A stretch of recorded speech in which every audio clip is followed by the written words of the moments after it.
शहर में ट्रांसफर हुआ था, जिसकी वजह से जेक का एडमिशन एक नए स्कूल में कराया गया। पर जेक नए लोगों से बात करने में झिझकता था, जिसकी वजह से नए स्कूल में उसके दोस्त नहीं बन पा रहे थे। जब भी बाकी बच्चे उससे बात करने आते, वो घबरा जाता था और उनसे ढंग से बात नहीं कर पाता था। इस वजह से वो बाकी स्टूडेंट्स को भी बहुत अजीब सा लगने लगा था। धीरे धीरे सब बच्चे उसको भोंदू और लूजर कहकर उसका मजाक उड़ाने लगे और उसे बहुत ज्यादा तंग भी करने लगे। जेक को अपना नया स्कूल बिल्कुल भी पसंद नहीं आ रहा था और वो और भी ज्यादा चुपचाप रहने लगा था। जैसे ही क्लासेस ओवर होती थीं और फ्री पीरियड या ब्रेक शुरू होता था, तो वो स्टेयर्स से ऊपर जाकर 4th फ्लोर वाले स्कूल वॉशरूम में छिप जाता था। वो 4th फ्लोर वाला बाथरूम थोड़ा टूटा हुआ, पुराना सा था, इसलिए वहां कभी कोई आता नहीं था।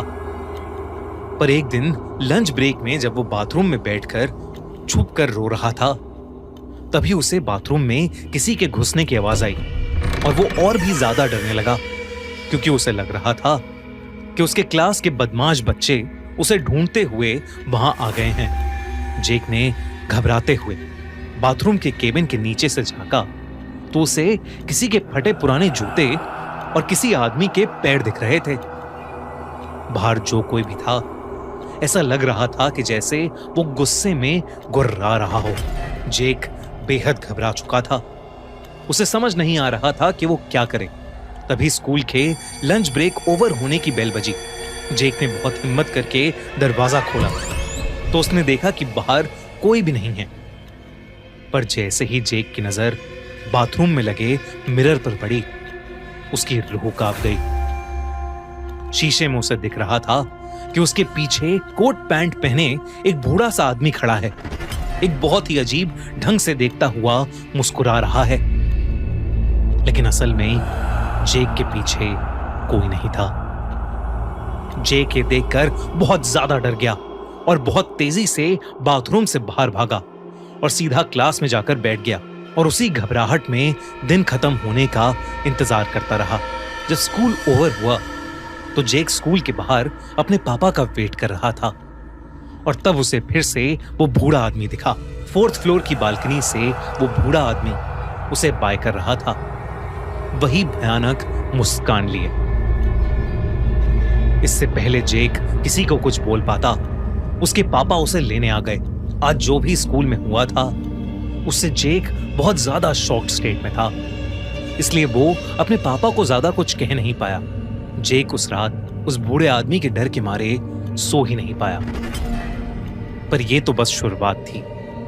अगले दिन स्कूल में जेक की टीचर जब क्लास में पढ़ा रही थी, तब अचानक से उसने जेक से एक क्वेश्चन पूछा।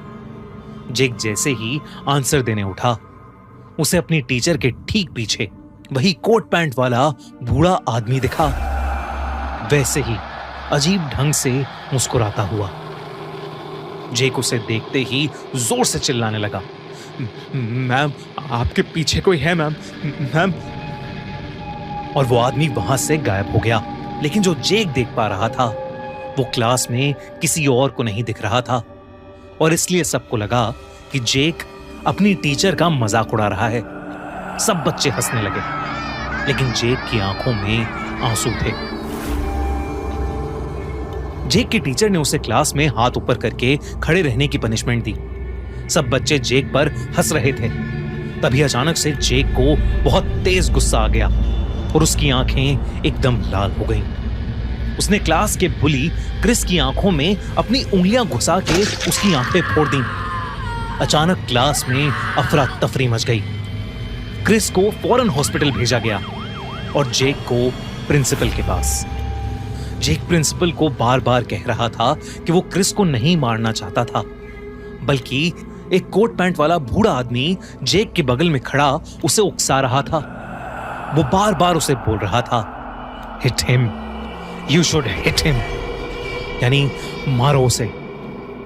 और फिर जेक को समझ ही नहीं आया कि उसका हाथ अपने आप कैसे उठा और उसने अपनी उंगलियां क्रिस की आंखों में कैसे घुसा दी। लेकिन प्रिंसिपल ने उसकी एक नहीं मानी और उसके पापा को भी फोन करके स्कूल में अर्जेंटली आने को कहा। जेक बार बार प्रिंसिपल से रिक्वेस्ट कर रहा था, लेकिन वो प्रिंसिपल उसे डांटे जा रही थी। तभी अचानक से जेक ने प्रिंसिपल का ही गला पकड़ लिया और उसका गला दबाने लगा, इतनी तेज कि प्रिंसिपल के मुंह से आवाज ही नहीं निकल रही थी। प्रिंसिपल ने अपनी टेबल पर रखी बेल को बार बार बजाया और तब प्रिंसिपल का असिस्टेंट भागता हुआ अंदर आया। उसने किसी तरह जेक को रोका और पीछे धक्का दिया और उसे एक जोर का थप्पड़ मारा, लेकिन जेक ने उस थप्पड़ पर कोई रिएक्शन ही नहीं दिया, बल्कि वो एक अजीब ढंग से हंसने लगा, जैसे कि वो जेक हो ही नहीं और वो किसी के बस में हो। प्रिंसिपल जेक पर बहुत गुस्सा थी। उन्होंने जेक को एक स्टोर रूम में बंद कर दिया और एक पियन को उस रूम के बाहर खड़ा कर दिया और फिर जेक के पापा के वापस आने का इंतजार करने लगी।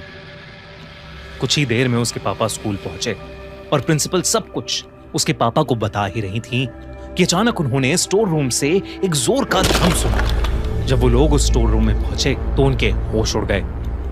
स्टोर रूम का दरवाजा टूटा पड़ा था और पियन वहां पर चोटिल हालत में गिरा पड़ा था। उसने उंगलियों से सीढ़ियों की तरफ इशारा किया तो प्रिंसिपल और जेक के पापा जल्दी से उस तरफ भागे। उधर जेक उस बूढ़े आदमी के पीछे पीछे 4th फ्लोर वाले बाथरूम में चला गया था। ऐसा लग रहा था कि जैसे जेक अब पूरी तरह से उस आदमी के वश में है।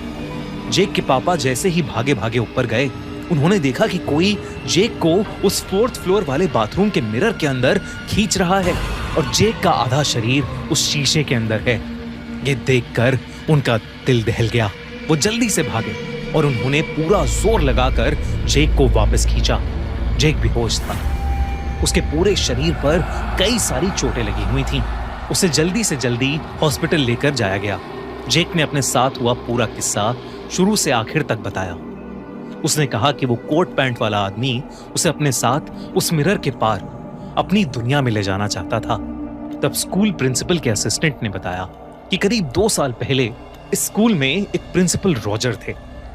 वो हमेशा बच्चों को बहुत प्यार से रखते थे, लेकिन उस समय एक एक करके स्कूल के सबसे मासूम बच्चे गायब होने लगे थे और तब पता चला कि प्रिंसिपल रॉजर स्कूल बाथरूम में उन छोटे छोटे बच्चों को ले जाकर उन्हें मार देते हैं और उनका मांस खाते हैं। एक ऐसे ही रोज पुलिस ने 4th फ्लोर के बाथरूम में प्रिंसिपल रॉजर को रंगे हाथों पकड़ा और मार डाला। तब से वो 4th फ्लोर का बाथरूम बंद पड़ा था और कोई उसे यूज नहीं करता था। प्रिंसिपल के असिस्टेंट ने कहा कि अभी हाल ही में उन्होंने 4th फ्लोर का बाथरूम ओपन किया था क्योंकि उसमें उन्हें रेनोवेशन का काम कराना था, लेकिन उन्होंने ये कभी नहीं सोचा था कि प्रिंसिपल रॉजर की आत्मा उस बाथरूम में कैद थी और वो इतनी खूंखार थी। उस इंसिडेंट के बाद पूरे 4th फ्लोर की क्लेंजिंग कराई गई और उस बाथरूम को हमेशा हमेशा के लिए बंद कर दिया गया। आज भी उस स्कूल में 4th फ्लोर पर कोई नहीं जाता। जेक के पापा ने उसका स्कूल ही चेंज करवा दिया, लेकिन जेक अपने साथ